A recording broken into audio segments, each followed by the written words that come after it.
Here. This is my Tim, who helps me teach these classes. He's actually here today in person, which is awesome. But I am recording this class. So we're going to be going over Ancestry, which is one of the biggest, or if not the biggest, genealogy resources in the world. And Ancestry Library Edition, which is free to access here at the library. I'm going to show you what resources are available on Ancestry and some tips and tricks for finding your ancestors and doing some genealogy. This video is being recorded, or this presentation is being recorded, so don't feel like you need to take copious notes. I'll send everybody the video after the class. If you didn't register and I don't have your email, just see me after the class and I'll be sure to get your email. So I'm going to start out with kind of an overview of what Ancestry is, and then we'll actually go to the site and I'll walk you through some searching and show you kind of what it's all about. Okay, so, all right, about Ancestry. Yep, it's an American genealogy company based in Utah. It was founded in 1996. It is the largest for-profit genealogy company in the world. They also have Ancestry DNA, which I'm sure you've heard of. We are not going to be going into that. We are just going to be focusing on the genealogy side of it. And on average, over 1 billion searches are handled by Ancestry servers per month. So it is very, very popular. Just some fun facts. On an average of 2 million records per day are added to the Ancestry database by their specialists. Organizations have to sign a contract before Ancestry can scan their records and host them online. There are a lot of hoops that they have to jump through, a lot of permissions that they need to get. So their longest contract negotiation took 12 years. But they are actively sending specialists all over the country and the world to scan collections. And so they're adding records all the time. The site currently has 65 million records online, including some user-generated content. So it's quite the thing. Yes. How far back in time do these records date? Ooh, good question. The most common is going to be 1800 onwards, but I know that they do have records that go back further. And I think they are trying to digitize the older records too. Yes. What kind of organizations are you talking about, like town records and birth certificates? Town records, birth certificates. You'll see that they're going to a lot of municipal organizations. I'll show you some records that they took from the New Hampshire State Department, like birth certificates. I've heard stories of, yes, them going to local towns, small towns like this, and sending specialists here and digitizing their collections for them. So what kind of contract issues arise? So the town, who owns the scanned records, right? So who has access to them? Ancestry is obviously a paid service. So meaning that it is not free to everyone. So that can be a sticking point with people who want the records to be publicly accessible. But they scan the records, they own them essentially. So that is kind of a big ownership, and it's a big one. I have an issue with some of this stuff. I had an ancestor who was married to his mother-in-law instead of his wife, not in reality, but what was on the site. Yeah, there's a lot. I mean, obviously, when you think about how many records there are on there, really fact checking all of those records can get really tricky. So that's why the genealogist, the personal historian, is kind of up to you to verify those facts. Okay. So if you were to pay for an Ancestry subscription, these are the most current prices that you would pay. They have different tiers. So there's the US Discovery portion, which is just US records. So you wouldn't be able to see your ancestors' records in Europe or, any of that. And so the cheapest that is $16.50 for a 6 months prescription, so per month. There's the World Explorer, which is all the US records and international records. And that is about $25 a month for a 6 months prescription per month. And then there's the All Access. So that has some of those extra add-ons, like Fold 3, which is a military history database, has newspapers.com, which has all digitized newspapers that they're working on digitizing all the major newspapers across the country. And there's some extras, and that is $40 per month.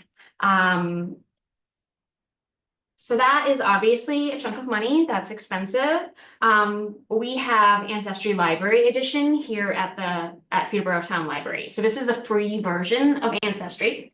It is only available here at the library on either one of our public computers or on your own personal device that you bring in and connect to library Wi-Fi. And I'll show you how to access it too. But this service provides access to all US and international records on Ancestry. It doesn't have those extras like the newspapers.com and the Fold 3. So keep that in mind. What's different about the library edition? I think I just, yeah. So you have all the access to those World Explorer records, but there is one single account for the community. So meaning that if you wanted to create your own family tree, you can't do that because you need to have your own personal account for that. So you can't create your own like sub account, and you can't create your own family tree. What is available on Ancestry? So there's the US Federal Census Collection, which is obviously a really wonderful resource that you can get a lot of information about your ancestors on there. That goes back to 1790 all the way up until 1950. And really rich with information, personal information about your ancestors, which is very cool.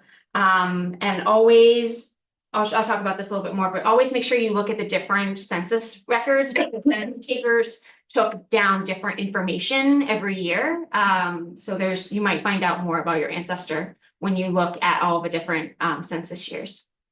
Is that available outside of Ancestry, the US Federal Census? Yeah, it is. You can get it on like the federal website. It is not as easy to access as Ancestry. Ancestry is, I think, incredibly user-friendly and very searchable. And so, yes, you can still, the government has published their census records, but it's a little, and it's been a couple years since I've tried to use that, but it was a little bit trickier, not as quite as user-friendly to get there. But you can get all the same information for free. You can find military records. And again, these are only records so census records, I think they've all been published. Military, all the ones on the right side, these are ones where they're still gathering information. It is not complete collections by any means. So you try to search for your ancestor, but again, you're not guaranteed that you're going to find what you want. But military records include draft records, service records, pension records, military histories, immigration and travel, passenger arrival records, naturalization records, border crossings, and it includes mostly immigration records from the US, but some from other countries. Court lands and wills. This can be fun because it's really rich in detail. It has a lot of family details because they always had some witnesses come in and talk about relatives.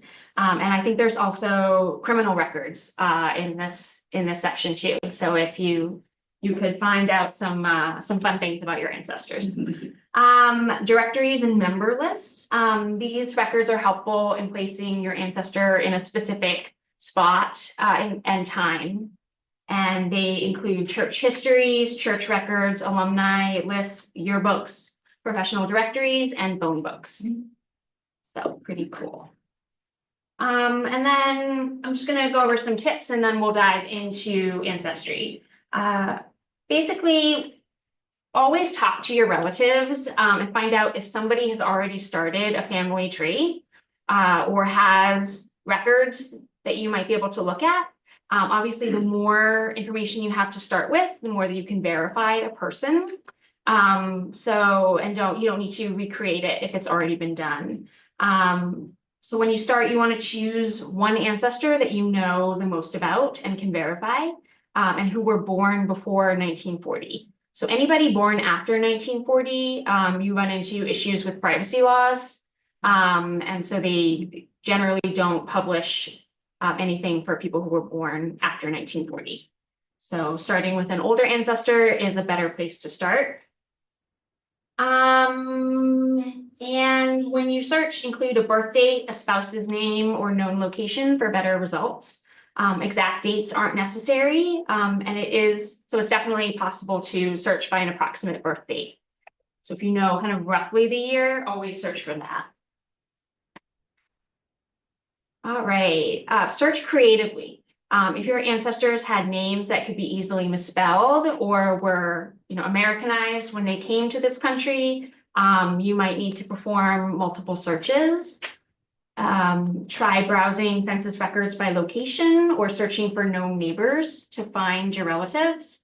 And definitely, like I said, gather information from each census year. They're all going to have different kinds of clues. And then lastly, occasionally census takers only recorded initials in place of a given name. So you can try searching for an initial if you're not getting results back. But I would say that Ancestry is pretty good, depending on how common the person you're searching for, like the name is. So if you're searching for a Smith, might get in trouble. Yeah. Isn't census only taken every 10 years? Mm-hmm. Yeah. So yeah, so you look at, but it's really interesting to like follow your ancestors. Do they stay in the same place? Do they move to city? And we'll show you how Ancestry is really good at tracking people throughout the years.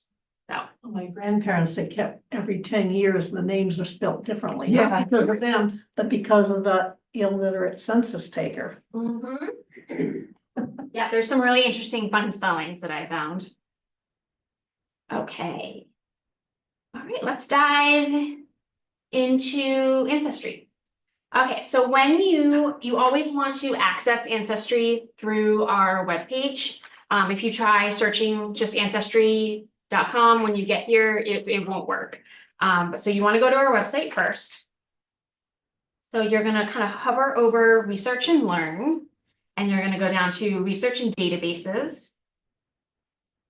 And you'll see Ancestry is the first one that pops up.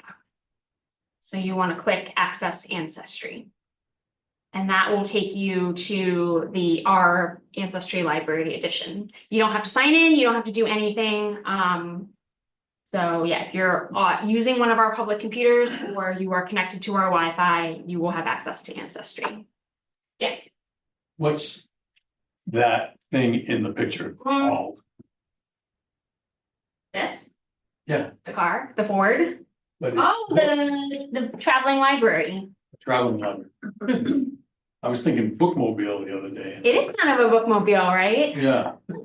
When did that stop? No, that's perfect. I love that.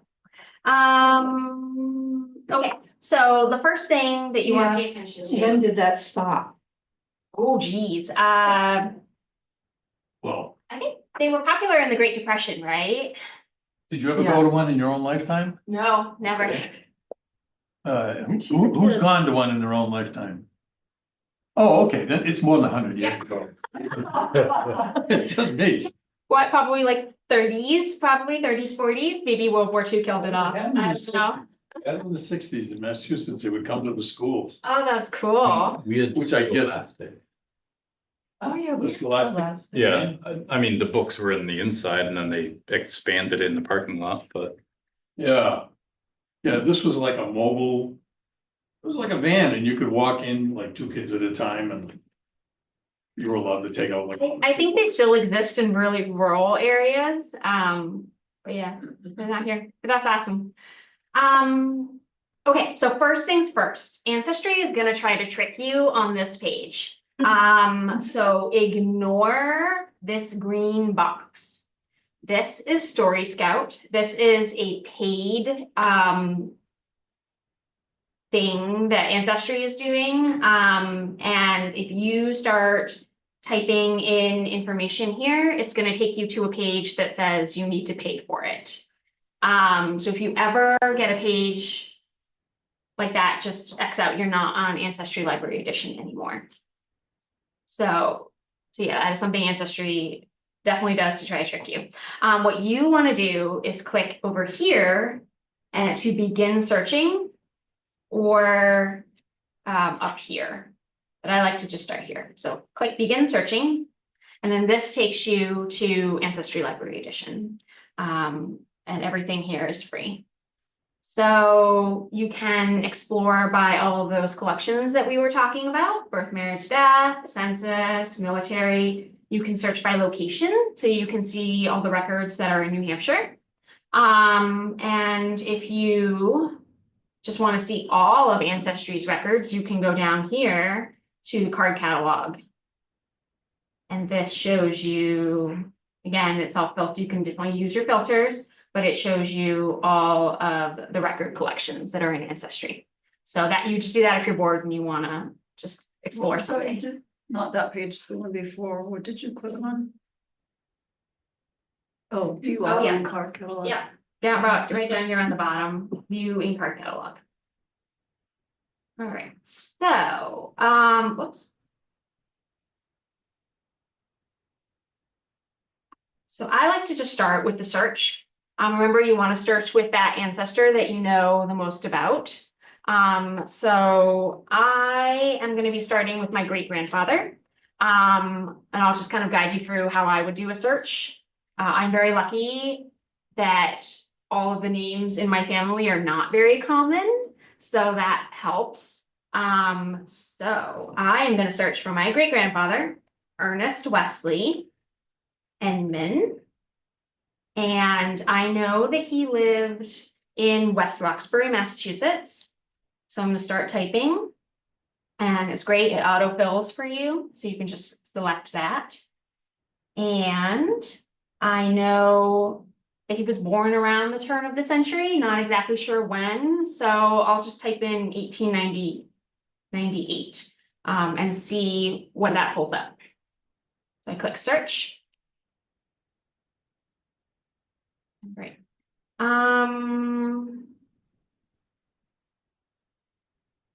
See some people here. Don't know if any of them are great matches. I'm going to start by looking using the filter, and I'm going to filter it just so that it sees the census and voter lists. Can you all see that? Do I need to zoom in at all? Zooming is good.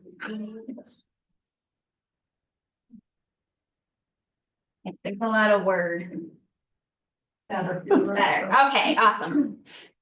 All right, so and look at that. E. Wesley Enman. He was living in Boston in 1940. That looks promising. So I'm going to click on the 1940 census. And it's really fun. And again, you can be really nosy about your ancestors. So see how old he was in 1940, where he's living. I'm going to scroll down all the way to the bottom and see his household members. And okay, I know that my great-grandmother's name was Barbara, and there's my grandfather, John. So I know that this is definitely my great-grandfather. And so now I can kind of look up and see all of that kind of nosy information about where he was living in 1940. I see that he owned his own house, how much money he was making, which is kind of cool. If I look back at his household members, I see that he had a servant. And if I click on her, I can see how much money he was paying her, which was $500 a year. So not very much. That was about $11,000 in today's money. So my grandfather was a cheapskate, or my great-grandfather was a cheapskate. It's 10% of the gross. Huh? It was 10% of the gross. Yeah, well, could have paid her a little more. 500 doesn't seem like very much money, but that actually, In what year did he pay 500? 1940. So that's about 11, I looked it up, it's about $11,000 a year in But today's. she might have got room and She board. had room and board, she's living in his household, right? That was what the house in Ringe was selling for when my father looked at it, $500. $500. Oh, man, ouch. So that is really cool. So yeah, again, if I want to click on the original record, I can do that. And you see that it highlights that for me too. So I can see my relatives right here. So yeah, it's really fun to kind of look at that. All right, Ancestry is really smart about pulling similar records. So once you found one person, it's going to show you records, suggested records over here on the right, that it thinks is probably the same person.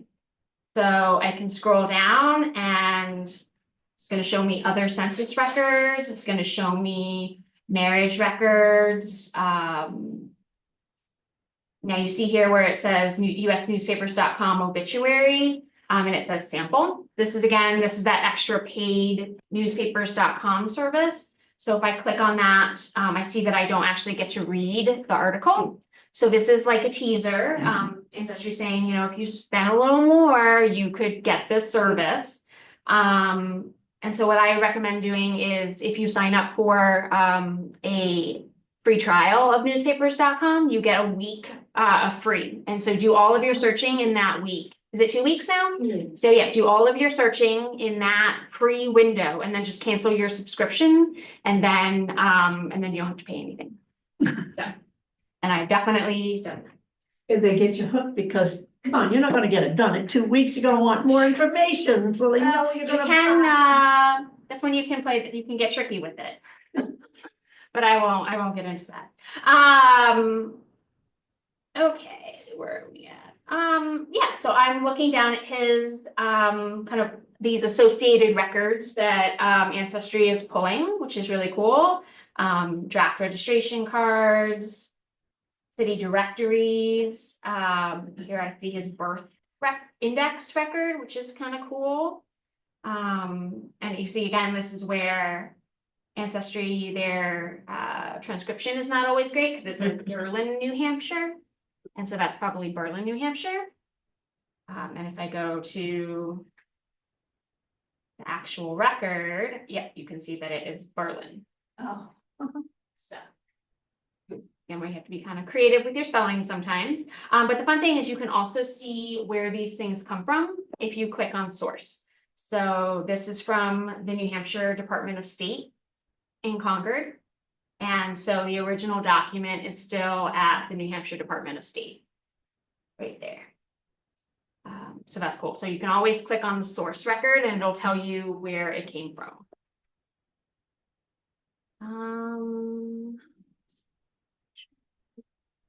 Giving you the right information. You can get obituaries free, can't you? Some places, sometimes the more modern ones, yes. If you start going back in time, it's harder to get obituaries for free. Okay. All right, so now I'm going to show you how to save records. So I found this really cool record. I might want to save it for my files. So there's two ways you can do it. You can click print. But that is not gonna like save that or print that original document. You just get like that synopsis. So keep that in mind. The other thing you can do is send document. So if you click on that, and then I can type in my email.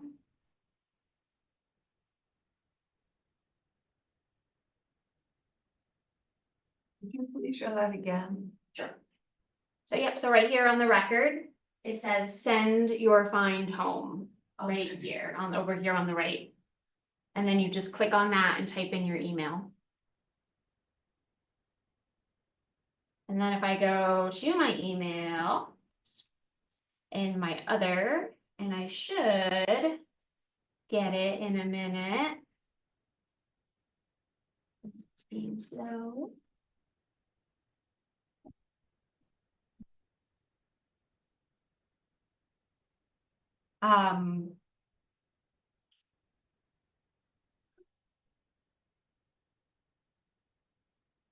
Try that again.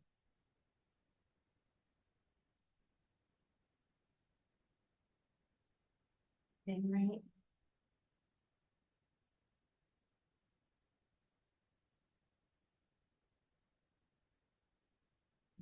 Well, it'll send you an email. With a PDF of the document. It sends you basically an image. If I go, yeah, here's the one that I did earlier today. It'll get an email from Ancestry saying that you made a discovery and a new entry has been posted on your discovery page. So if you click on view your discovery, it'll show you your finds. So then I can go to download the image. So all of those you sent to your email. To my email, yes. So it's showing me all the ones that I've sent to myself. And so this is how I can either save this file, this JPEG file, to my computer, or and I can just keep it on my computer, on my hard drive, or I can just print this record, depending on what you want to do. Remember, if you're using one of our public computers, make sure that you save it to a thumb drive or an external hard drive, because if you save it to the desktop, it will get wiped. So just remember to do that. So that will show the actual picture of the document, not just the The mouse. actual picture, yeah. Oh, I'm sorry. It's because I'm sharing my screen differently. Here we go. Okay, so I'll do all that again. So Okay, you're sending it to yourself, so you can save it to your home computer. yeah, that's the thing. So it's basically, yeah, you can open it at home and save it to your home computer. But basically you'll get an email that looks like this. It says a new entry has been posted to your discovery page. And then you can open the page. It'll show you all of your discoveries. And then download the image. And then it will show you the actual image. So that is what you can download. That's amazing. You can scan, isn't it? Yep. Yeah.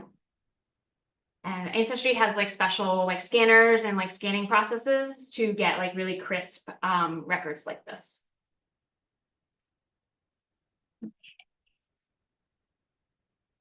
I'm sharing my screen for a second.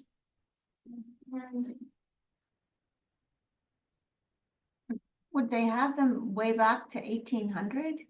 Yes. Yeah, it's pretty cool.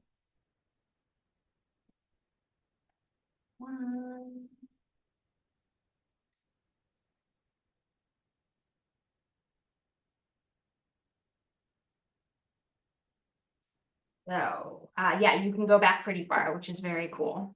All right, so I'm gonna go back to Ancestry. So basically, once you found a relative and you know this is them, you can start going backwards from there. So you'll see on this record, my great-grandfather his father is listed here, and his mother is listed here, and these are links. So I can click on that, and Thomas Enman, now he pops up. And now if I go down to the suggested records, these are all of John Thomas Enman's suggested records. So I can track my family that way. So I can, look at my great-great-grandfather's census records. A cool thing is that Ancestry is partnered with Find a Grave. So you can find where your ancestor is located, or where his grave is located. And it also has like cemetery records. So I know, where, when he was born, when he was born, where he was born, where he died, and then who his parents were. So I can track my relatives that way. So Ancestry is really good about linking records. Again, you always have to do your own research and confirm that it is really the same person that you're talking about, but it's very user-friendly that way. I do want to show you another thing, because A lot of times the genealogy work has already been done. Members can have public member trees where they have created their own family trees. And so you might be able to find your ancestors that way as well. So I'm gonna go back to home on Ancestry. And I'm gonna scroll down to quick links, public member trees here. And let's see some information about the public trees. And so this database contains photos submitted to Ancestry family trees by users who've indicated that their tree can be viewed by all Ancestry members. So I want to know more about my great-great-grandfather, John Thomas Enman. So I've written down what information I could find about him through his headstone, and I'm gonna try searching for him. So. And I know that he was born in 1865 on Prince Edward Island. I think you got 1686. Oops, that would be pretty far back. 65, awesome. All right, and so now I can search for him. And this is going to show me all of the results where he appears in other members' family trees. And so if I look here, I don't even have to scroll down. He's the first one that pops up. Born September 1865, lived in Berlin. So he is here. So I can click. So this is the Clark family tree. This is public. So I can click on my great-great-grandfather and see kind of a timeline of his life. And I can also see all of the ancestry sources that they're pulling this information from. So they're getting this information from Canadian censuses, from United States censuses, and birth records, all of this information. So it's showing me how it's verifying this information. But it's very cool. I can see, when he came to the country, where he was living, when he was married, the birth and death of his siblings, where he was living, and when he died. So that's cool. You can track his life that way. And if I go up, let's go over here on the right side, family, I see his parents, spouse, and children. But I can track, if I click on his father, Daniel, a user has uploaded a picture of him. So I know what my great-great-great-grandfather looks like. And it's pretty cool. So again, they're showing tracking his life, where they're getting all that information. And you can see that he had a lot of children, which makes sense because the family lore is that his nickname was Dirty Dan because he got married a lot and had a lot of children. So Did his wives all die in childbirth? probably, right? So how does that show on family trees? Because a lot are either men in war or women in childbirth died, and there were second marriages and. Yep, so you'll see over here, it shows his first wife, spouse, and children. So Bridget is his first wife. Okay. And then it shows all of their children. Oh. Poor woman.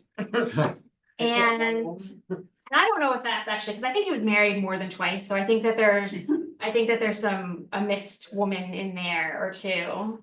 And then it'll show Margaret, his other wife, Musk. children, and then, yeah. Well, they got married because they couldn't have a housekeeper living with them. That happened to my grandmother's. What was he? Great grandfather. He married a third time, but he didn't have any children with her, but he couldn't have a woman living in his house. And I mean, when you have 13 kids, you need help taking care of them. But how do you, make sense that there's two marriage records the same date with two different women there? Yeah. Is this, somebody else put this together? Somebody else put this together, and so that is always my caveat when looking at family trees, is do your own research. Don't take any of this as like gospel, because this is again somebody else's research. So you want to do your own work and make sure that it is correct. It's a great starting place. It's a lot of fun to look through, but there can be errors in other people's family trees. So look at these records and kind of trace it back yourself when you find things that are iffy. But again, the fun part is that you can keep going back and clicking on, the relative. So this is work that, somebody else has done. I don't know how true it is, but I can look at these records and see, yes, does it make sense or not? So if I keep going back, 1700s now.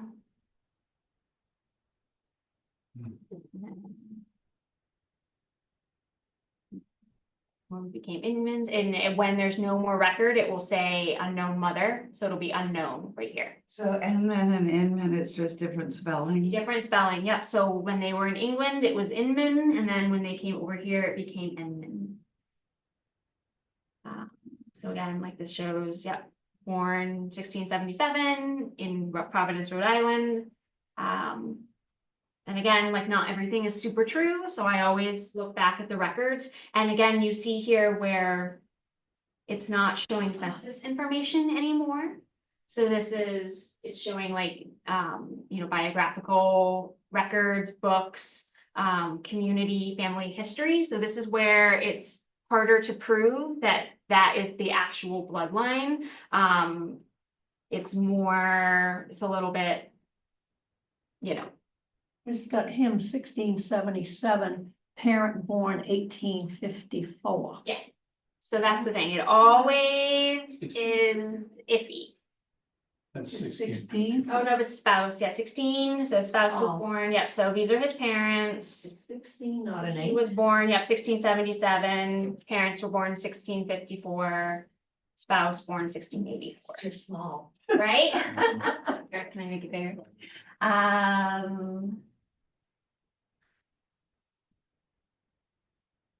Like where Okay. it gives its birth record, it says one source. Mhm. That doesn't look like it's, if you click on one source, does it tell you what source they relied on? Yes. This. It shows me the record, the citation details, associated facts. So there's a column apparently in the Boston transcript that has some genealogical information. If I view the record, can I see it? Edward Inman. So if I wanted to do the research, I could go back to the Boston transcript and I could go to that volume and that page number and see what. But it looks like that's not scanned. Yeah, no, it's not scanned. So if this is blank like this, it's not scanned.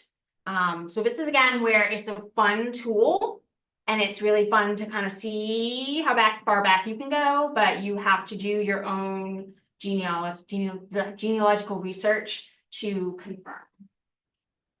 Questions about family trees? Can you actually see the tree on there? Is a great question.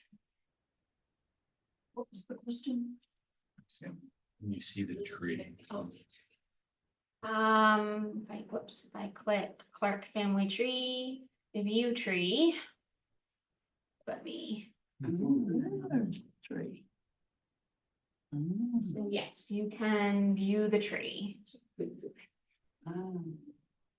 And you can click on any one of these people and pull them up.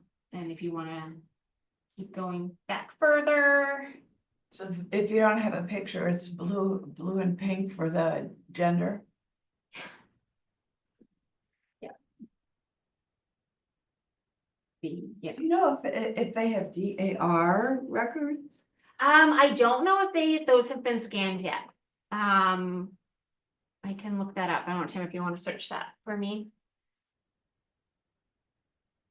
So what's on the left where it says private? So private, this is the family, the Clark family tree. This is the person who's made the tree. So these people were obviously born after 1940, so they're keeping their information private, or they're still alive. So that's why they're keeping it private. But the information's in there. The information is in there. And So if does the person who make the tree, can they authorize their family members to see the private stuff like current people? I think you can do that. You can share it. So when it says private, when you look on there, it's Ancestry's format. Yes, ancestry format. I think it's when it says private like that, it's because they're living. So they only will show deceased people on the family tree. Okay. So you cannot see anybody who is alive on a public member tree. Now you can, if you wanted to create your own ancestry account and create your own family tree like this, then you can choose to make it public, or you can keep it private and share it with just who you want. And then it would show like, you know, your parents, if they're still alive, and it would be all public to whoever you chose to send it to. So because this is a public tree on Ancestry, they're keeping some information private. And if you click on one of these boxes, does a different page open up like? Yep, so it shows kind of like that, and then you can click profile. And it'll take you back to that page that has all of the information, the sources, like that. Pretty well lost here for a while, eh? Yeah. It's definitely something that do it on your own and kind of just play around with it. And see if there is a public family tree out there with your relatives in it. I think I found on both sides, have been able to find a public tree that has my relatives on it. On both sides, which is pretty cool. Can multiple people be using it here in the library at the same Yes. time? Yes.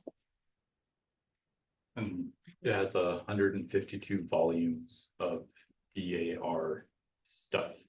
So membership applications, war rolls, war pension and bounty land warrant application files, and more. Cool. So yes, DAR records are available on Ancestry. And I think most federal records are available on Ancestry as well. Okay. So it definitely goes, in the very beginning, you said that it's generally from 1800, but you're really talking about earlier. Like record, yes. Yeah. Yes, it does go back further. But again, like I mean, it also comes back to record keeping, right? So, you know, in the 19th century, we got better about record keeping. But before that, there was really no standardized record keeping except maybe church, you know, baptismal records. So those records do exist. Those ones are the ones that are kind of tucked more, and it's, you know, if the church had a fire or, you know, all that information is lost. So I know that my aunt was a genealogist and ran into a huge roadblock in Ireland because the building that all of the birth records were in burned down. So the actual physical record does not exist anymore. So that is always something to keep in mind. These are, you know, when you get back to a certain part, it's a point in time, it just becomes, you know, the lore. Yeah, it gets skimpy, and it's, you know, if you have a family history book published, you might be able to find it, but it's harder to actually find those documents. So are there records of people who came, say, from England and they crossed, or Ireland and crossed? Yeah, let me look, I'll show you. So my great grandfather came from Norway.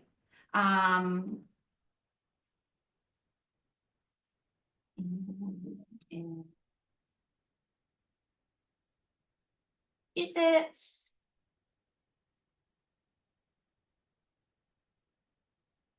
Blow it up again. He was born.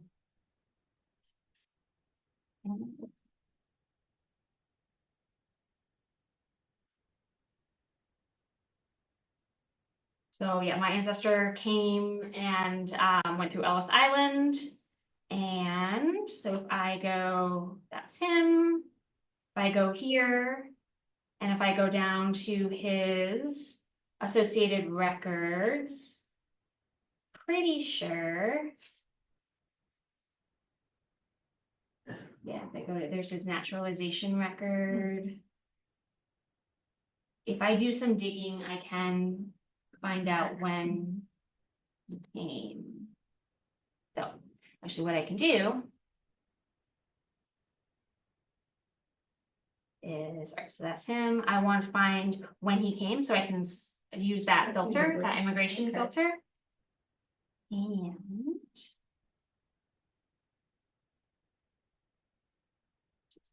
okay, yeah, New York, US arriving passenger and crew lists.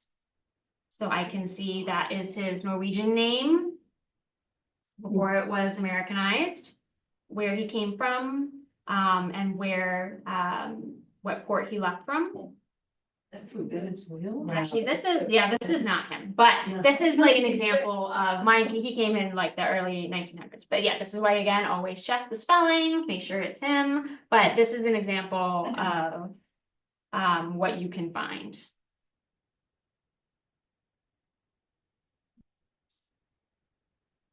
That's pretty cool.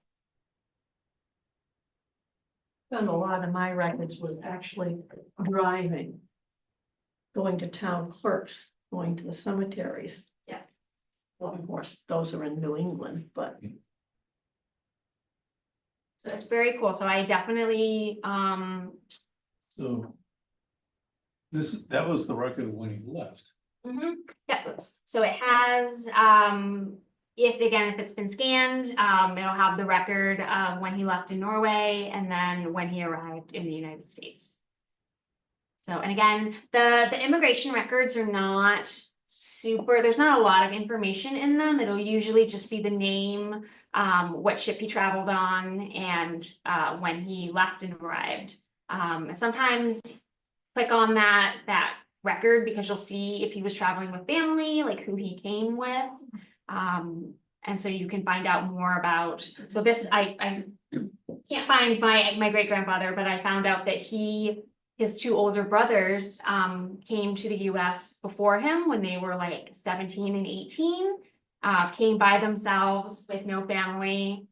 And then his mother and the younger siblings joined them a couple years later. So you can find out some really interesting things about your family when you do some digging like that.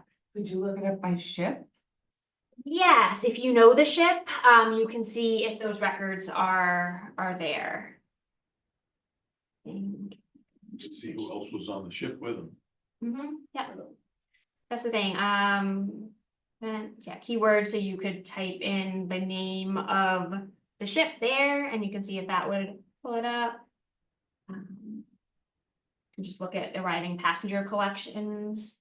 Very cool. I mean, Ancestry has a lot of information on there. I like Ancestry. I wish it wasn't so expensive because this is a lot of really cool information, but the Ancestry Library Edition is a great way to make these records accessible. So if you bought a subscription for 6 months and did all your stuff, and then you could print out your family tree, and then you wouldn't have to keep paying for it. Exactly, and that's what a lot of people do. I've done that in the past. Found all my records, saved them, have created my own family tree, printed it, and then I just stop. I'll cancel my subscription. All You right. have to pay for 6 months? You have to go for 6 months, or can you just do a You month? can do it, yeah, you can do it monthly. Yep, you can do it monthly. You can decide, I'm gonna like give 3 months, I'm gonna get this for 3 months and then do all my research then in those 3 months, and then I'll cancel my subscription. So you can decide what works for you. do they have lists for Boston? Because my grandfather came to New York, but my grandmother followed him 2 months later, but she came to Massachusetts. That's why I would search the name. Always try searching the name first and seeing if that will find the record. Because if you have to go digging through all of the passenger lists, that's going to take you forever. So try to find the name, just search by the name first, and then you'll see if they're in there, if that record exists. Any other questions about Ancestry? The different message boards, learning center, charts and forms, are all those? Basically. Yes. Yep, message boards. That's one I have used less, but there's a lot of great information in there. People definitely use it. So if you're like kind of hitting a wall with your research, you can either ask a question on a message board or see if somebody else has already asked it. People on Ancestry are really passionate about genealogy, so they might be able to help you, or you might be able to find, relatives, distant relatives who have already done the research, or, are excited to kind of help you do your research. And so, yeah, message boards is a great one. Learning center, if you run into any question or, want to know more about how to do that, Ancestry has a lot of information, research guides, aids to help you, get started or beyond the basics. So there's a lot of information here on Ancestry. My sister did it for a while, and you could print out the family tree like you showed, or you could do a pie chart. Ooh, Have cool. you seen this? It's very cool. So like you and your siblings would be in the inner ring, Mhm. and then the parents would be next. Like a tree ring. Yeah, that's very cool. So that's it. Like Ancestry has, again, you don't get to do some of those fun things like create your own family tree, but this is an awesome way to get started with Ancestry, and then find out if you like it and if you want to consider getting a membership, but you don't have to. This is all accessible here at the library. Is it at all helpful if you're trying to find documentation to establish that blood relationship for applying for a dual citizenship? Yeah, absolutely. I know, what is it, like in Italy, if you have Yeah. like a great grandfather or great grandfather with that had Italian citizenship, that you can get Italian citizenship. So very cool. So yes, you can use these records. I haven't done it, but it's a great place to get They're making it started. harder, and you can't seem to find any birth certificates because they're told before a certain date, Mhm. they didn't even issue birth certificates. Yeah, exactly. Well, then what happens? Is there any other kind of document that would help to? The immigration list, so you can say, the census is, it may be a good one that said that, he's Italian, he came to the States on X, Yeah, Y, we have all Z that. date. It would have that information. It does not have birth certificates. Ancestry does not have birth certificates. Because that is, I guess, sensitive information. But it will have, I thought that first thing that you showed us was a first. it wasn't a birth certificate, it was like a birth record, so it was the record. I mean, I guess, I don't know, that's a really good question. I don't know when they started issuing birth certificates in this country. But it's basically just a record with the state saying, registering this child, saying it was born.